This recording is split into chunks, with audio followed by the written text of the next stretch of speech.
హిందూ స్వామీజీ నిర్మల్ సింగ్ ఇద్దరు మహిళలతో సన్నిహితంగా ఉండగా పట్టుబడ్డ దృశ్యాలట ఇవి. కానీ నిజానికి ఈ వీడియోలో ఉన్నది హిందూ స్వామీజీ నిర్మల్ సింగ్ కాదు, పల్లెగామా సుమనా థేరో అనే ఒక బౌద్ధ సన్యాసి. ఈ సంఘటన జూలై 2023లో శ్రీలంకలో జరిగింది కాబట్టి ఈ పోస్ట్ ఫేక్.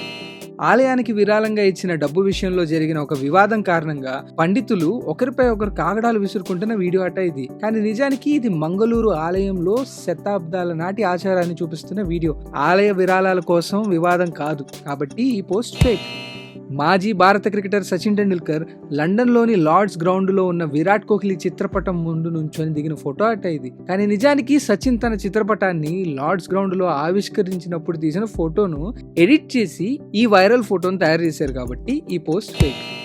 భారతదేశ పాస్పోర్ట్ ర్యాంకింగ్ 2014లో 76 నుండి 2025లో 148కు పడిపోయిందని ఈ పోస్ట్ పేర్కొంది. ఈ పోస్ట్ ప్రకారం 2024 నుండి 2025 వరకు ఈ ర్యాంక్ బాగా క్షీణించింది. అయితే వివిధ పాస్పోర్ట్ సూచికలు భారతదేశ పాస్పోర్ట్ ర్యాంకింగ్ ను 2014లో 76 మరియు 2025లో 148గా పేర్కొన్నాయి. కానీ వాటి ర్యాంకింగ్ చేసే ప్రమాణాలు ఒకదానికొకటి సంబంధం లేకుండా ఉన్నాయి కాబట్టి వాటిని పోల్చలేం. అందుకని ఈ పోస్ట్ తప్పుదారి పట్టించేలాగా ఉంది. ఈ వీడియో కనుక మీకు నచ్చినట్లయితే దీన్ని లైక్ చేసి షేర్ చేయండి. ఇలాంటి మరిన్ని ఇంట్రెస్టింగ్ వీడియోస్ కోసం ఫ్యాక్ట్లీ తెలుగుని ఇప్పుడే ఫాలో అవ్వండి.